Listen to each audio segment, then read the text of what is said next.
à Jésus. Voilà.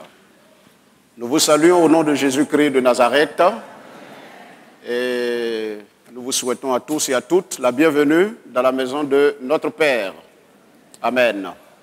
Le Père qui a pris soin de nous, qui nous a gardés et qui nous donne l'occasion de communier, de partager le repas, de partager la communion fraternelle, qui nous fait également la grâce de participer à l'avancement de son royaume en donnant nos dîmes et nos offrandes. Que le nom du Seigneur soit béni. Amen. Gloire à Dieu. Voilà, cette semaine est une semaine de prière. L'information a été donnée le dimanche dernier. Donc aujourd'hui, nous faisons une introduction. Et demain, lundi, jusqu'au dimanche prochain, bien sûr, excepté le samedi prochain, nous serons là, dans la prière.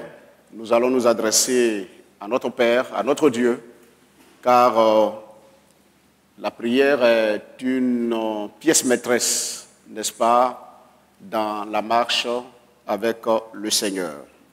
L'Église est caractérisée par la prière et surtout en cette fin des temps, nous sommes invités à nous tourner vers le Seigneur, à l'invoquer afin de demeurer stable dans la foi, mais également pour avoir la victoire sur nos ennemis internes et externes. La prière est fondamentale. Il y a quelques mois en arrière, je crois 2 mois, nous avons eu ce même moment, nous sommes adressés à Dieu, nous avons tourné nos regards vers le Seigneur, nous avons donné pour thème au trône de la grâce, approchons-nous du trône de la grâce, afin d'être secourus dans nos besoins. Et Dieu nous a fait beaucoup de bien. Nous voulons donc dire que Dieu donne des opportunités, des occasions, comme cela s'est passé à Jéricho.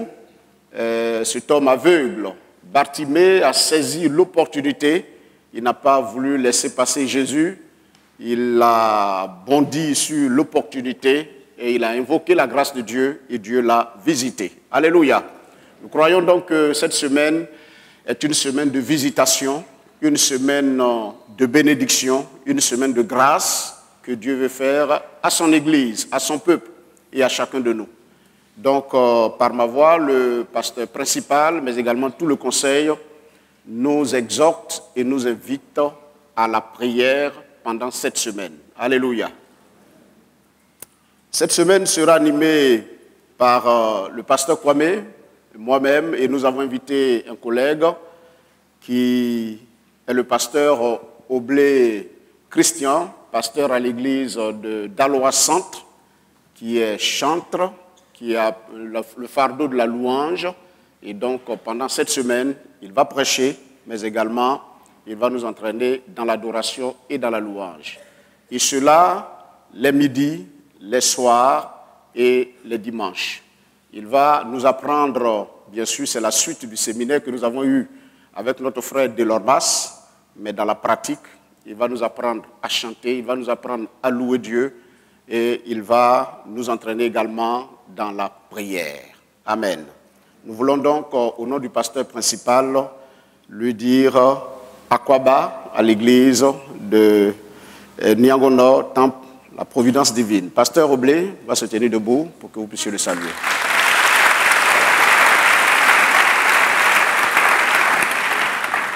Le thème que nous abordons cette semaine est le suivant: comment prier pour être exaucé?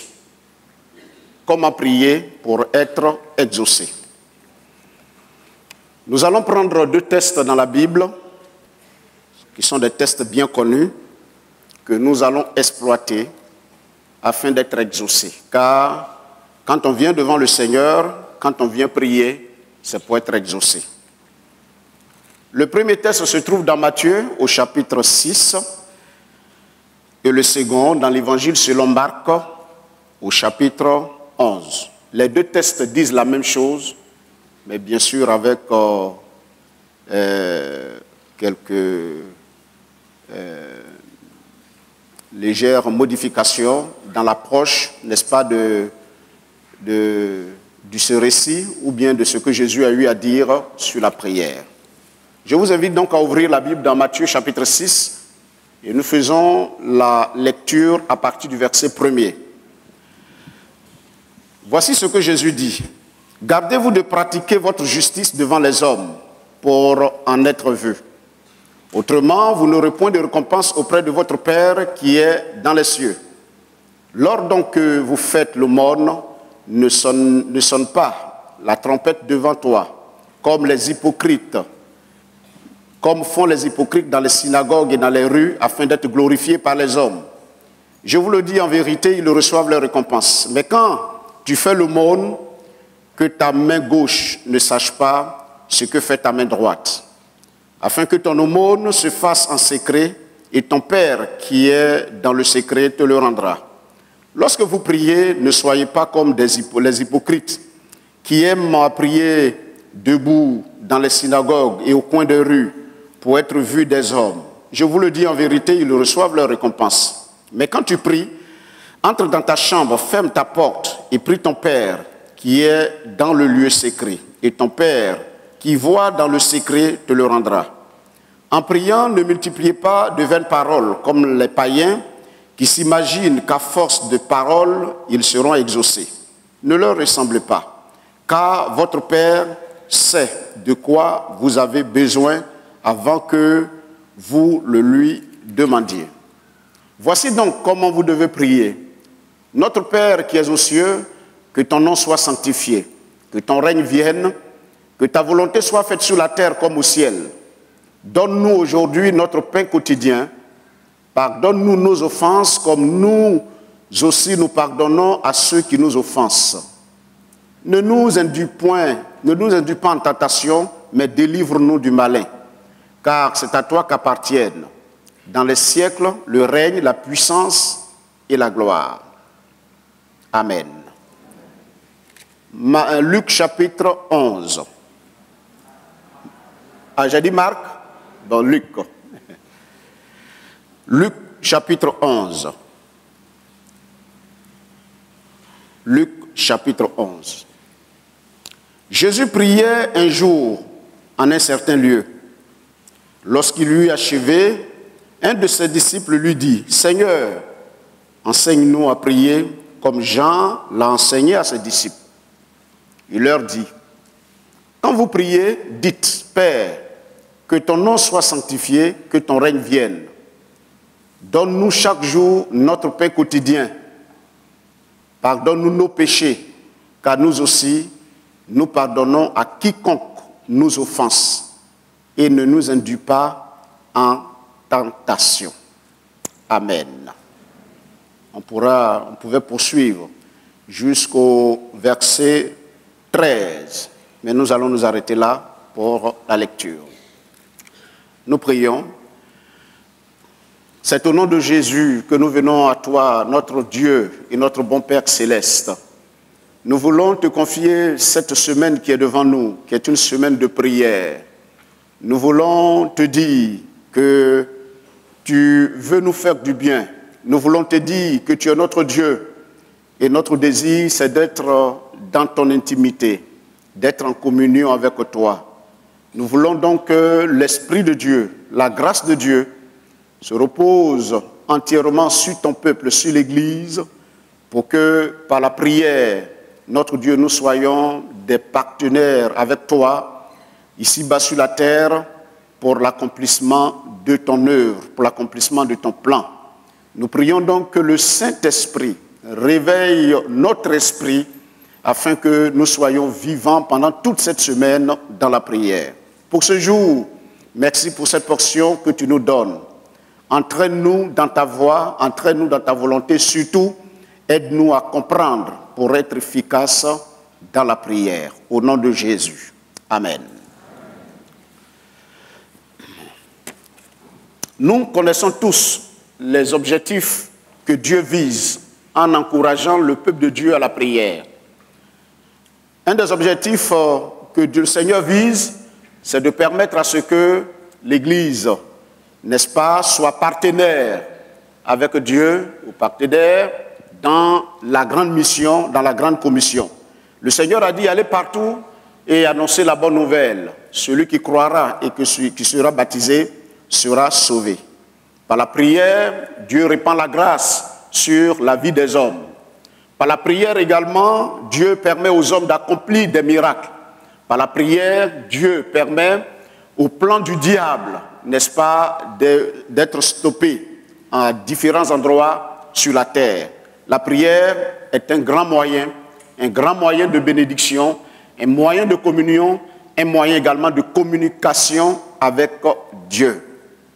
Mais la prière n'est pas facile à appréhender. La prière reste un mystère.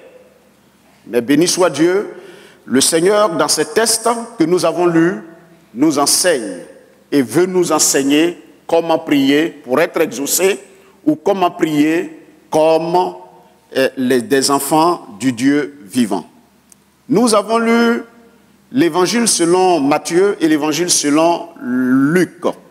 Les deux évangélistes, les deux apôtres, les deux hommes de Dieu ont abordé, n'est-ce pas, les paroles que Jésus a prononcées sur la prière dans deux contextes tout à fait différents.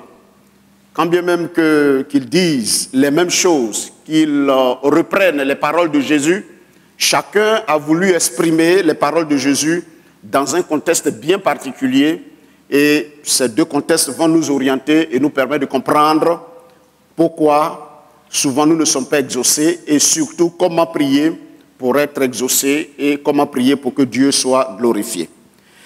Le premier texte, celui de Matthieu, s'inscrit dans le message que Jésus a adressé aux hommes en son temps et particulièrement aux disciples. Et cette parole, ces enseignements partent du chapitre 5 jusqu'au chapitre 7. Il a été intitulé par les spécialistes de la Bible comme étant le sermon sur la montagne, c'est-à-dire des enseignements que Jésus a donnés dans différents domaines de la vie. Par exemple, au chapitre 5, nous avons le sermon sur les béatitudes, les bénédictions ou bien l'éthique qui se rattachent à ceux qui sont bénis et qui sont en Christ.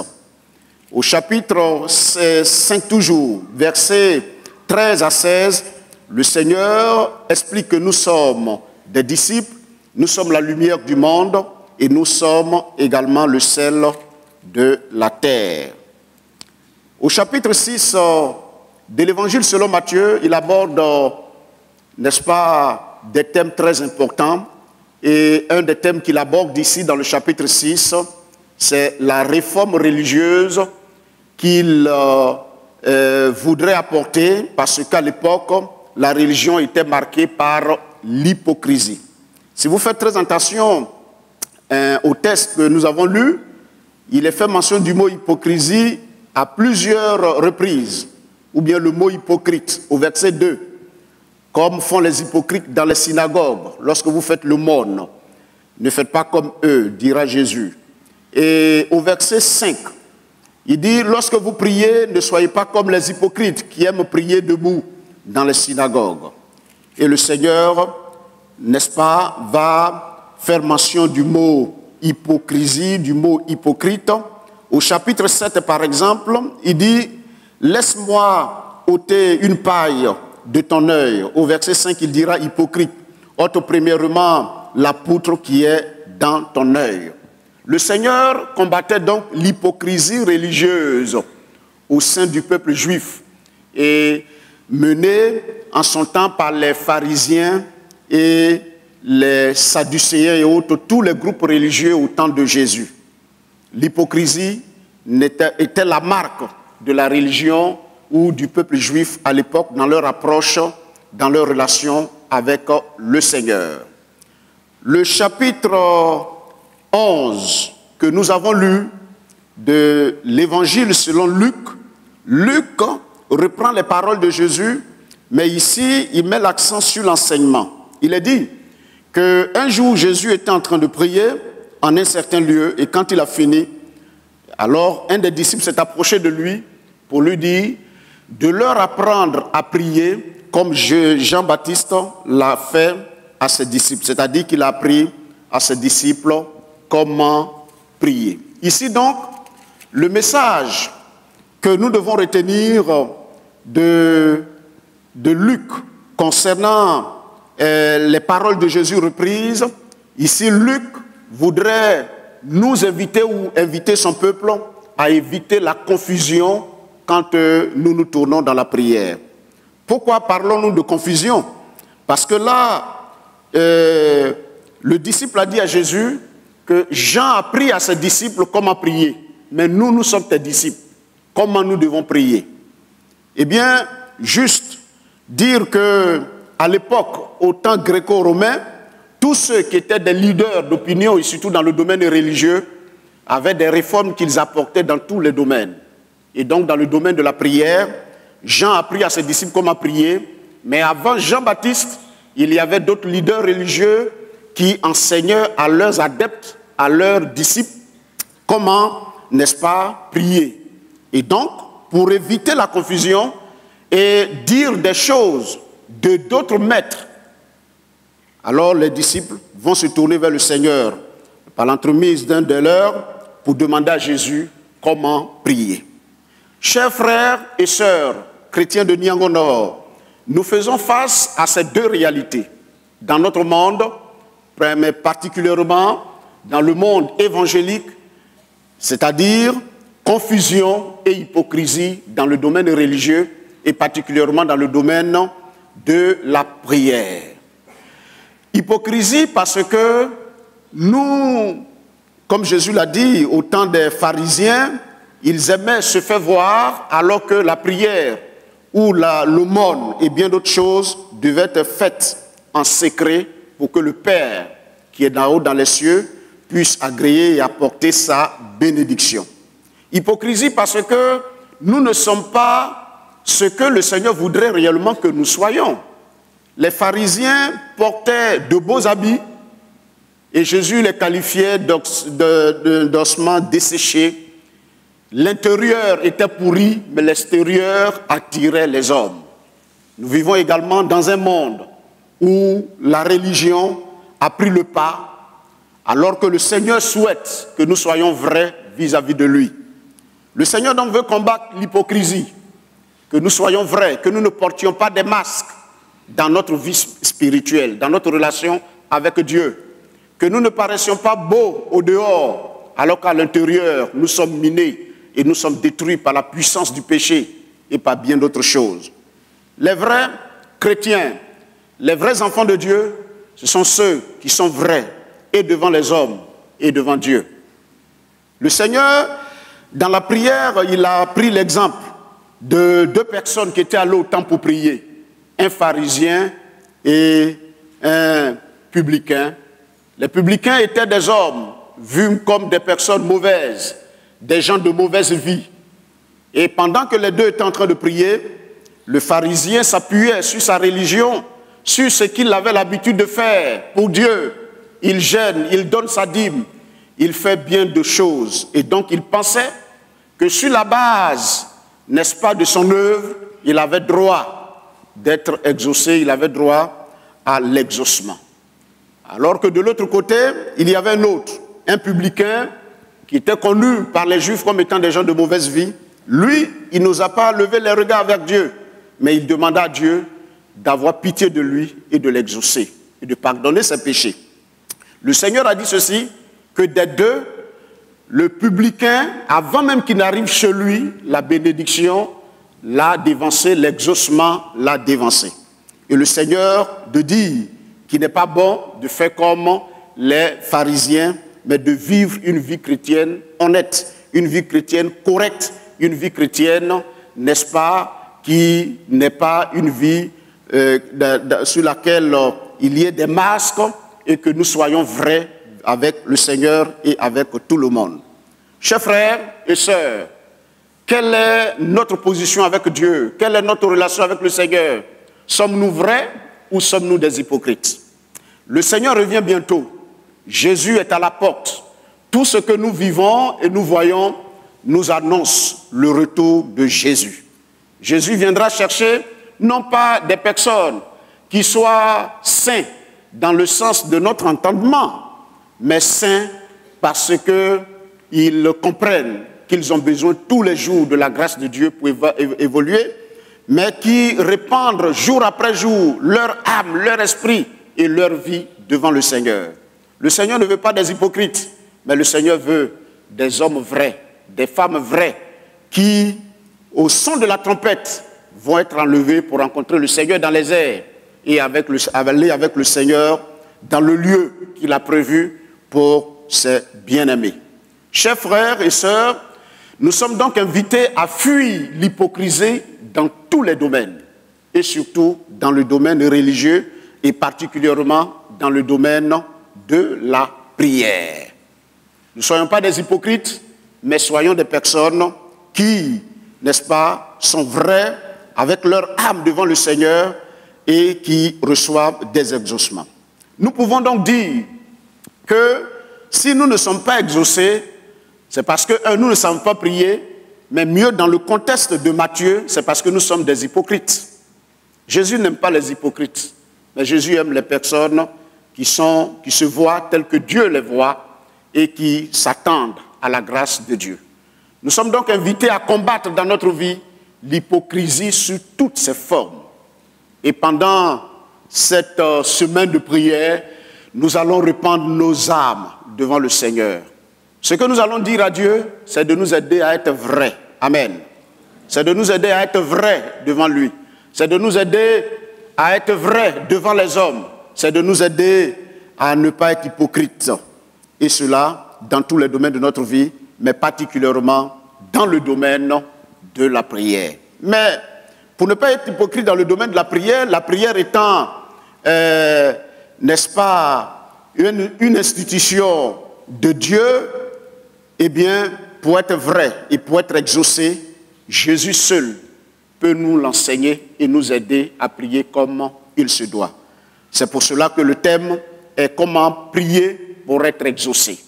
Fuir l'hypocrisie. Le deuxième test met l'accent sur la fuite ou bien le combat mené contre la confusion. La confusion.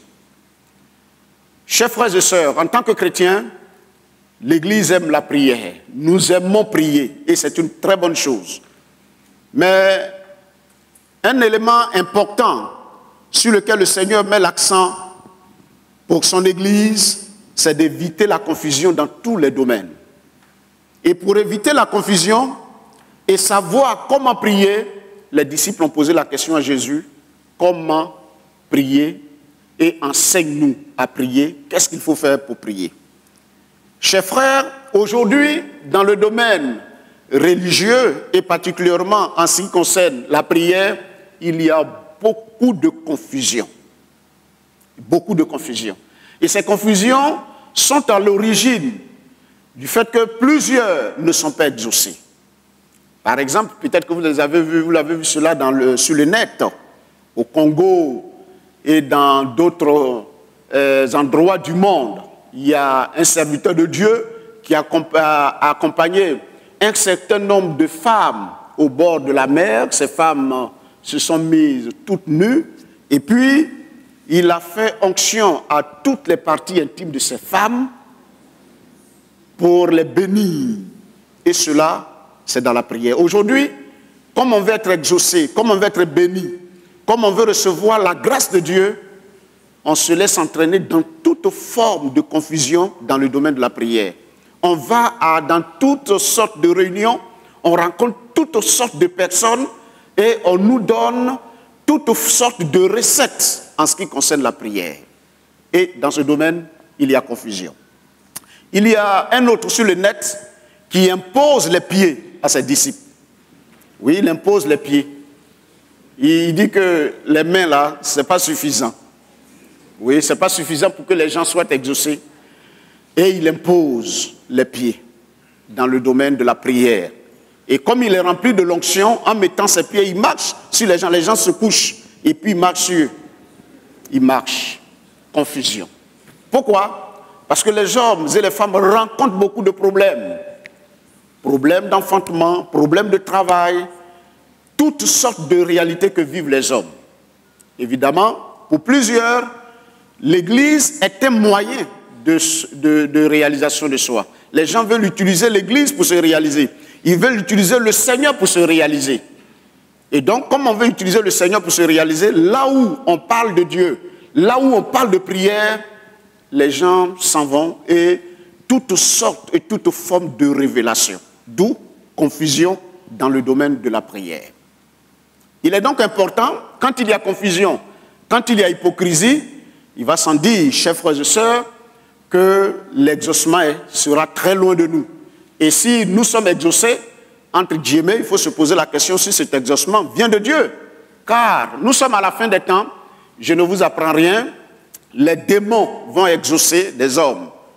Car il est dit, Jésus a dit, que si lui-même il n'intervient pas, eh bien, il y aura tellement de miracles mensongers que même les élus vont être séduits. Pour dire que le diable fait aussi des miracles.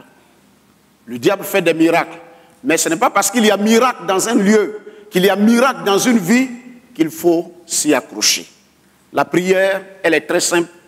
Et Jésus voudrait nous voir emprunter cette voie. J'ai été heureux de voir un de nos formateurs nous dire qu'il a essayé plusieurs recettes dans le domaine de la prière. Et il s'est rendu compte qu'au fur et à mesure qu'il avançait, non seulement il se fatiguait, mais il fatiguait la communauté. Un pasteur des Assemblées de Dieu très connu, il fatiguait son église. Mais il s'est rendu compte que Jésus n'a pas changé. Et la vie chrétienne est une vie paisible, une vie simple et dans une relation simple également avec le Seigneur. Chers frères et sœurs, je pense qu'il est temps que nous apprenions tous comment prier. Amen. Comment prier pour être exaucé. Parce que nous n'avons pas toujours la bonne manière de prier. Nous sommes tentés de voir ce qui se fait ailleurs. Nous sommes tentés de voir des exaucements ailleurs et des pratiques ailleurs. Par exemple, l'expression « tailler » est venue d'une communauté où on taille les démons. Mais dites-moi, est-ce qu'on peut tailler un esprit? Est-ce qu'on peut tailler des esprits? Ou bien on coupe certaines choses. Mais les choses sont spirituelles. Et souvent, il y a des confusions. Il y a des gens dont on a coupé certaines choses, dans la vie desquelles beaucoup de choses ont été coupées, mais leur vie n'a pas véritablement changé. 2 ans, 3 ans, les gens retombent dans les mêmes systèmes. Tout simplement parce que dans le domaine de la prière, il y a confusion, mais également hypocrisie. Les causes ou les plaies dans ce domaine sont nombreuses. Les plaies sont nombreuses. Les causes du manque d'exaucement, les causes sont nombreuses. Mais permettez que nous nous arrêtions en tenant compte des deux contextes, sur ces deux éléments, confusion et hypocrisie. Ceci dit, il est important de savoir comment prier. Amen. Pour être exaucé. Pour Jésus, la prière est très simple. Aujourd'hui, je voudrais aborder avec vous le premier élément et nous nous référons à l'enseignement que Jésus a donné dans Matthieu chapitre 6. Il dit au verset 9, « Voici donc comment vous devez prier. Voici donc comment vous devez prier. » Il dit, « Notre Père qui es aux cieux, que ton nom soit sanctifié, que ton règne vienne, que ta volonté soit faite sur la terre comme au ciel. Donne-nous aujourd'hui notre pain quotidien, pardonne-nous nos offenses, comme nous pardonnons aussi à ceux qui nous ont offensés. Ne nous induis pas en tentation, mais délivre-nous du malin, car c'est à toi qu'appartiennent dans tous les siècles le règne, la puissance et la gloire. Amen. » Eh bien, ce que Jésus a dit comporte l'enseignement ou la façon de prier qui plaît à Dieu, la façon de prier pour être exaucé. Pour ce jour, j'aborde avec vous la première partie, notre Père qui es aux cieux, que ton nom soit sanctifié. Les autres éléments, jusqu'au verset 14 et 15, seront développés dans les jours à venir par les autres serviteurs de Dieu. Notre Père qui est aux cieux, que ton nom soit sanctifiés. Alors, pour Jésus, la prière commence par notre Père qui est aux cieux. Et il dit que ton nom soit sanctifié.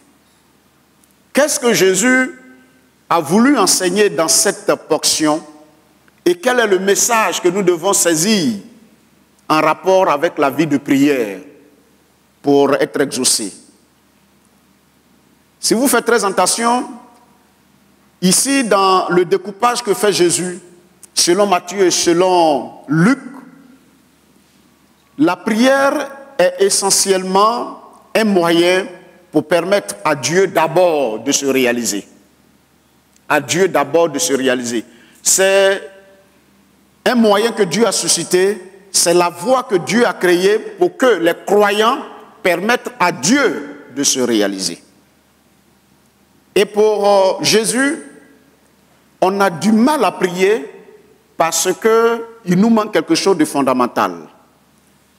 Et cette chose, ou bien cet élément, c'est ce qui est relevé ici par le Notre Père. Notre Père qui es aux cieux, que ton nom soit sanctifié. Jésus dit ici que la vraie prière commence par la reconnaissance et l'intimité que nous avons, ou bien l'image que nous avons de Dieu. Voilà, c'est ce qui est correct. L'image que nous avons de Dieu. Et le Notre Père ici est la nouvelle révélation dans la nouvelle alliance. Dieu s'est révélé sous plusieurs noms dans l'Ancien Testament. Par exemple, Elohim et plusieurs autres noms dans l'Ancien Testament. Mais dans le Nouveau Testament, la particularité, c'est que Jésus dit ici que Dieu nous voit comme une famille. Dieu nous voit comme ses enfants. Et ce qui est important pour Dieu, c'est que nous devons saisir que Dieu, ici, est personnel. Dieu est relationnel. Et Dieu est un Dieu d'amour. Matthieu dit que Dieu est notre Père. Pour montrer l'intimité qui existe entre Dieu et nous. Avant toute forme de prière, l'élément clé, c'est la confiance. L'élément clé, c'est l'assurance.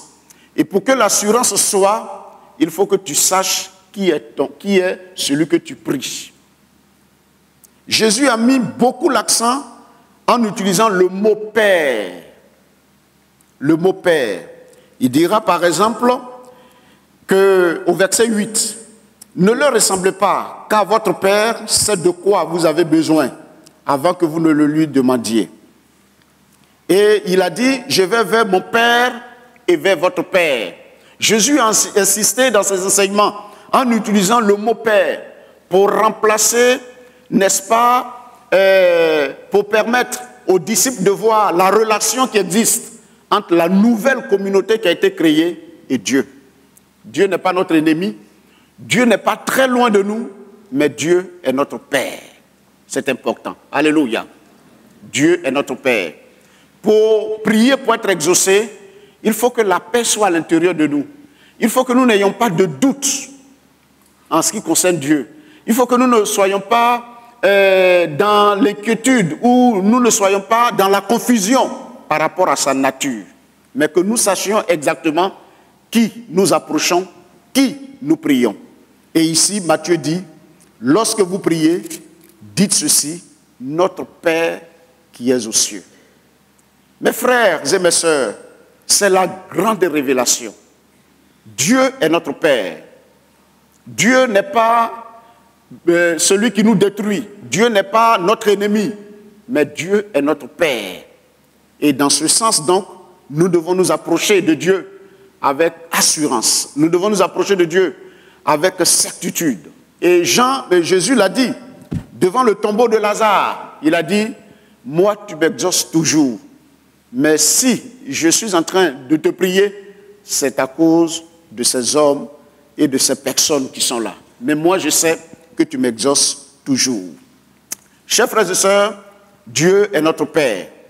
Dieu se révèle donc comme étant celui qui veut être en relation avec les hommes, en relation avec la création de façon générale, mais en particulier avec tous ceux qui sont nés de nouveau et qui sont dans le royaume de Dieu. Le plus souvent, nous ne sommes pas exaucés parce que nous pensons que Dieu ne nous aime pas. Nous pensons que Dieu est prêt à nous détruire. Nous pensons que Dieu est prêt à nous envoyer en enfer, alors que pour éviter l'enfer, la Bible nous dit que Dieu a envoyé son Fils unique afin que quiconque croit en lui ne périsse point, mais qu'il ait la vie éternelle. Le message clé de toute la Bible, mes frères et mes sœurs, c'est le message d'amour. C'est pour cela que Jésus a dit que toute la Bible est résumée en 2 commandements. Le premier, c'est d'aimer Dieu, et le deuxième, c'est d'aimer son prochain comme soi-même. Un théologien a posé la question suivante pour montrer l'importance de la Trinité et l'impact de la théologie de la Trinité sur, n'est-ce pas, tous les enseignements qui sont apportés dans le corps de Christ. Il a posé la question suivante en se demandant, si Dieu a dit « faisons l'homme à notre image » et que Jésus a pu dire « lorsque vous allez faire le baptême, baptisez les hommes au nom du Père, du Fils et du Saint-Esprit », il s'est posé la question suivante, quelle est l'atmosphère qui se vit au ciel? Quelle est la relation qui existe entre les 3 personnes de la Trinité avant que les anges ne soient créés, avant que les hommes ne soient créés, avant que les lumineux ne soient créés? Et quel est le message que la Trinité, n'est-ce pas, apporte à l'humanité? Et quel est le message intemporel, le message qui ne finit point, que l'homme doit reproduire partout où il est? Et évidemment, personne n'est au ciel, personne n'a vu Dieu, car la Bible nous dit que Dieu existe par lui-même et il vit par lui-même. Ce n'est pas nous qui l'avons créé pour voir ce qui se passe au sein de la Trinité.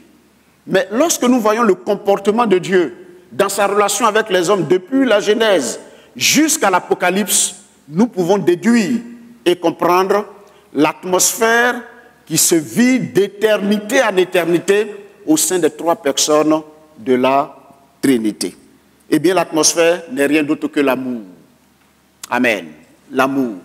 Et c'est pour cela que le Seigneur voudrait que sur la terre, l'atmosphère soit reproduite sur la terre, dans la vie des hommes. Partout où les hommes sont, ils doivent reproduire l'atmosphère qui se vit au sein des 3 personnes de la Trinité. Dieu est composé de 3 personnes. Dieu est Père, Dieu est Esprit et Dieu est Fils. Et les 3 s'aiment d'un amour profond. Et c'est en cela que nous comprenons justement l'institution du mariage. En fait, le mariage, Dieu l'a voulu pour mettre en évidence ou en relief l'atmosphère entre les 3 personnes de la Trinité. Quand il dit, par exemple, dans Matthieu au chapitre Éphésiens chapitre 5, que l'homme doit aimer sa femme comme Christ a aimé l'Église. Et quand il dit à Abraham, par exemple, que je te bénirai et je ferai de toi une source de bénédiction, afin que partout où tu passeras, les hommes soient bénis par toi et au travers de toi. Et vous verrez que tout ce que Dieu a utilisé, suscité, les prophètes, les rois, les serviteurs de Dieu dans leur ensemble, eh bien Dieu les a suscités pour montrer qu'il est un Dieu d'amour. Et donc dans le Nouveau Testament, Dieu, poursuivant cet objectif de se révéler, va dire au travers de Jésus, de dire aux disciples, de dire à l'Église, de dire à vous et à moi, eh bien que lorsque nous voulons prier, de ne jamais oublier que Dieu est notre Père. L'expression Père, Dieu relève cela pour montrer l'amour qu'il a dans le cœur pour nous et le désir de nous voir heureux, le désir de nous voir en bonne santé, le désir de nous voir, n'est-ce pas, jouir de la grâce et de la présence de Dieu. Notre Père, il est dans les cieux et notre Père est Dieu. Alléluia.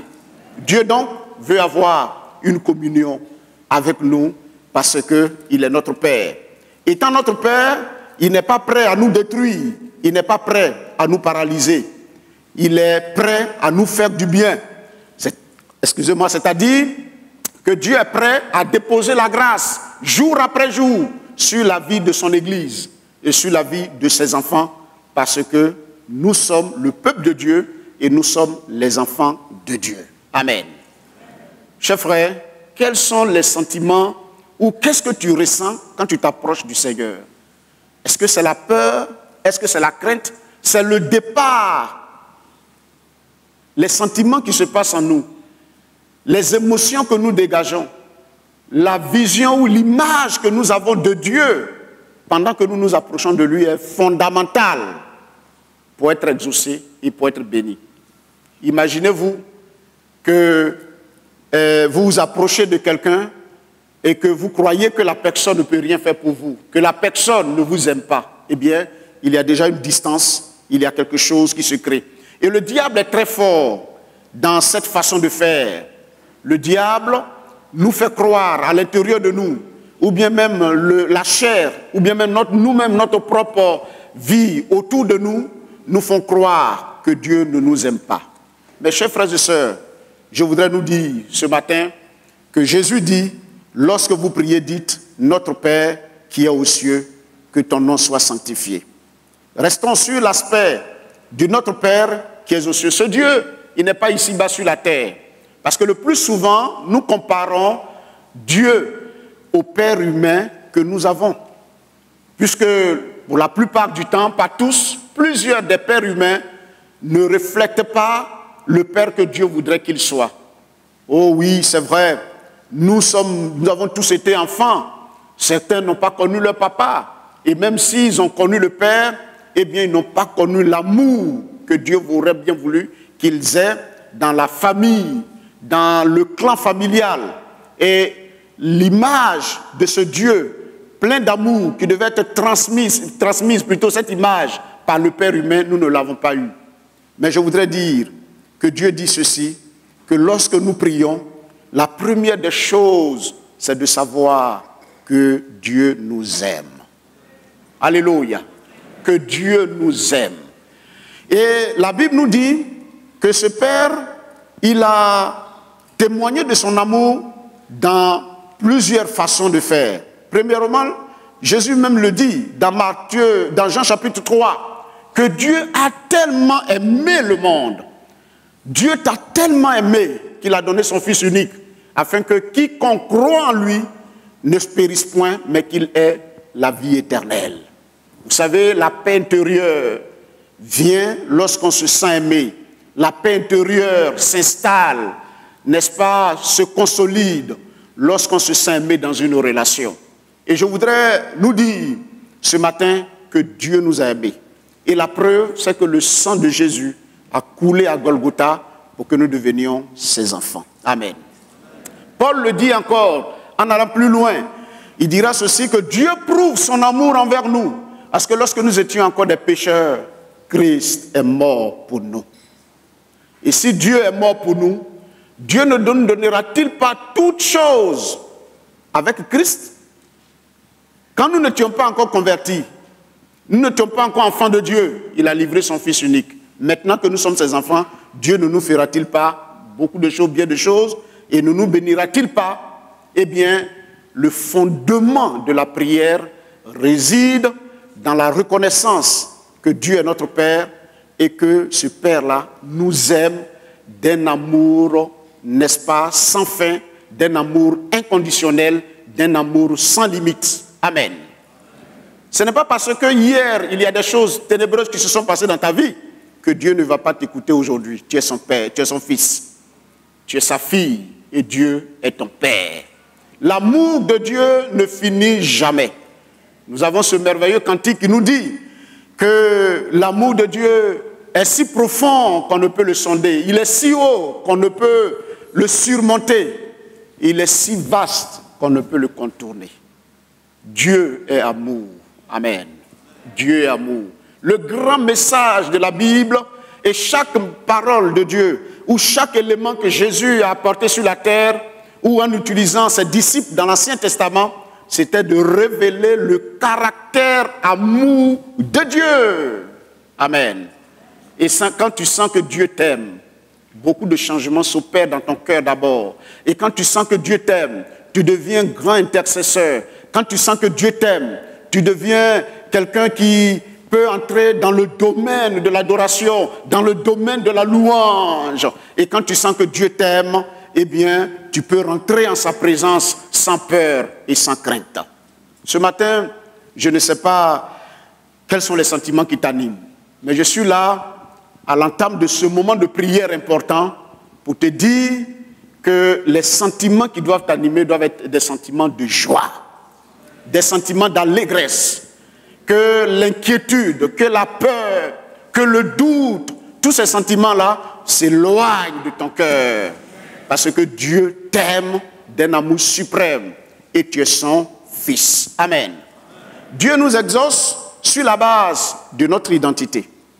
Jésus est mort sur la croix et il est ressuscité pour que nous devenions enfants de Dieu. Voici la mission pour laquelle Jésus est mort. Pourquoi? Parce que Dieu veut se former une nouvelle humanité. Dieu veut être père et père d'une multitude. Dieu veut avoir des personnes avec lesquelles partager l'amour qui se trouve en lui. Et donc, tu fais partie de ceux qui ont été cooptés pour recevoir l'amour de Dieu. Amen.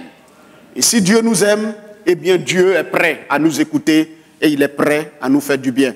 Prenons nos enfants à la maison, surtout les plus petits, qui sentant l'amour de leurs parents, rentrent dans les chambres sans frapper et qui sont capables de demander n'importe quoi à n'importe quel moment. Parce qu'en réalité, ce qui anime ces enfants-là, ils savent que leur papa et leur maman les aiment et que leurs parents sont les plus forts du monde. Et c'est ce que Jésus dit, que pour être dans la foi, pour être entendu, pour être heureux, nous devons être comme ces enfants. Malheureusement, nous croyons que Jésus nous aime, Dieu nous a aimés et il nous a sauvés de nos péchés. Mais tout au long de notre vie chrétienne, nous oublions cet élément fondamental que Dieu demeure notre Père. Ce matin donc, Dieu est ton Père. Chère sœur, Dieu est ton Père. Es-tu orphelin, orpheline?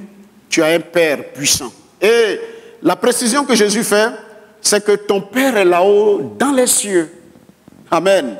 Imaginez ce qui se passe dans le ciel. Dans le ciel, il n'y a pas de maladie. Dans le ciel, il n'y a pas de faim. Dans le ciel, il n'y a pas d'agression. Et dans le ciel, c'est la joie, c'est la paix. C'est cette atmosphère qui se vit au ciel que Dieu veut voir être transférée dans ta vie au quotidien, tous les jours. Parce que Dieu est ton Père. Alléluia. Alléluia. Et ce Père-là, il est là-haut dans les cieux. N'oublions jamais cette merveilleuse identité que nous avons reçue. N'oublions jamais que nous sommes enfants de Dieu. N'oublions pas que Dieu nous exauce parce que Jésus est mort et Dieu nous exauce et il nous écoute parce que nous sommes des enfants de Dieu. Dieu est notre Père. Puisse donc cette vérité merveilleuse animer notre vie de louange. Amen. Alléluia. Animer notre vie de louange. Et ce Père-là, vous êtes des chrétiens, vous êtes des serviteurs et des servants de Dieu, vous savez ce qu'est ce Père. Il est un Père plein d'amour, plein de compassion.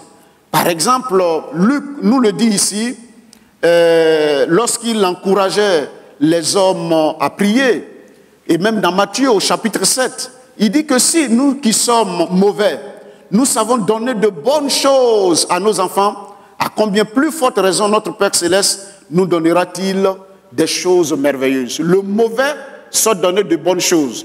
À plus forte raison, le bon, le juste, le parfait ne donnera-t-il pas de bonnes choses à ses enfants que nous sommes. Notre Dieu, il est plein de bonté, il est plein de miséricorde. Ce Dieu-là, il est le Dieu qui est également tout puissant. Notre Père, il est tout puissant. Amen. Il est notre Père. Dieu est notre Père. Mais ce Père-là, il est plein d'amour. Plein d'amour. Il est également tout puissant. C'est-à-dire que rien ne peut empêcher ton Père d'agir dans n'importe quel lieu en ta faveur. Également, ce Père-là, il sait tout. C'est pour cela que Jésus dira au verset 8 que lorsque vous priez, eh bien, sachez que ne vous ne leur ressemblez pas, car votre Père sait de quoi vous avez besoin. Mes amis et chers frères et sœurs en Christ, ce qui fonde la foi, ce qui fonde la paix dans le cœur de l'enfant de Dieu, c'est de connaître l'identité de son Dieu, l'identité de son Père pour établir une relation avec lui. Et ce Père-là, il est omniscient. Amen. Il est omniscient. Nous n'informons pas Dieu de nos réalités, il les connaît. Dieu sait ce dont tu as besoin. Dieu sait de quoi tu es fait. Dieu connaît tes difficultés. Dieu connaît tes souffrances. Dieu sait avant que tu n'ouvres la bouche pour lui demander quoi que ce soit, selon le verset 8. Et parce qu'il sait, tu es déjà réconforté. Amen. Tu es déjà réconforté. Un jour, je suis allé voir un serviteur de Dieu, j'étais encore stagiaire, et puis ce serviteur de Dieu, avant que je n'arrive, un autre collègue, quelqu'un qui m'aime, m'avait déjà dévancé. Il dit oui, telle personne m'a déjà informé, oui, on m'a informé, on m'a informé. Mais le fait que vous discerniez ou que vous arriviez à comprendre que celui à qui vous allez vous adresser, il n'est pas le Dieu Baal, mais il sait tout, est une source de réconfort. Pendant cette semaine, nous allons nous adresser à notre papa. Mais notre papa, là, il sait que tu as besoin d'être guéri. Notre papa, il sait que tu as besoin d'être stable dans la foi. Notre papa, il sait que tu as besoin d'être délivré d'une situation difficile. Et parce qu'il le sait, ça fortifie ta foi. Ça t'encourage à être vrai quand tu pries. Ça t'encourage à lui dire exactement ton problème. Et notre Père, ce qui est intéressant, parce qu'il est Dieu, il est partout à la fois. Alléluia. Nous n'avons pas besoin de nous faire accompagner par des gardes de corps. Nous n'avons pas besoin d'avoir peur. Mais nous devons comprendre, quand on dit Dieu est notre Père, il vient avec tout ce qu'il est. Il sait, il peut et il est partout à la fois. Dieu est partout. Dieu est dans ta maison. Dieu est dans ton travail. Dieu est dans des endroits reculés. Et ce Dieu-là, il fait des choses merveilleuses, extraordinaires. Et comme il est ton Père, quand tu vas prier, c'est lui qui mettra toutes les connexions, les réseaux qu'il faut pour que tu sois exaucé. Gloire à Dieu.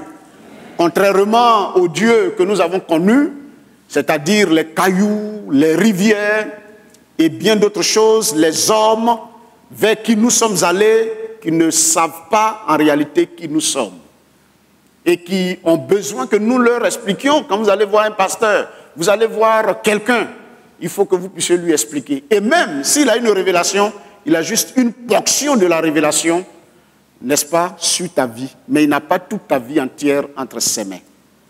Mais ton Père, qui est là-haut dans les cieux, il peut, il sait tout de toi et il est partout présent. Mais mieux, c'est qu'il t'aime d'un amour sans fin, sans condition, et il est prêt à te voir heureux.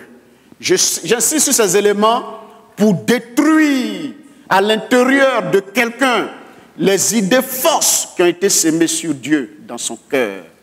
Parce que ce sont les idées que nous entretenons, ce sont les pensées que nous entretenons, c'est ce que nous croyons qui se réalise dans nos vies. Et nous ne sommes pas souvent en paix, nous sommes troublés, nous courons ça et là, parce que nous ne réalisons pas la puissance, la grandeur et la profondeur de l'amour de Dieu. Ce matin, Dieu t'aime. Ce matin, ma sœur, Dieu t'aime. Et il est là à côté de toi, il est en toi et il est prêt à t'exaucer. Dieu ne fait pas de favoritisme. Dieu ne va pas exaucer les pasteurs pour laisser le nouveau qui s'est converti. Dieu ne va pas exaucer les riches pour laisser les pauvres. Dieu est ton Père et nous sommes tous sur le même pied d'égalité. C'est le message clé du Nouveau Testament. C'est le message clé de la Bible. L'amour de Dieu. Et c'est cet amour-là qui va nous amener un jour à vivre avec Dieu là où il est.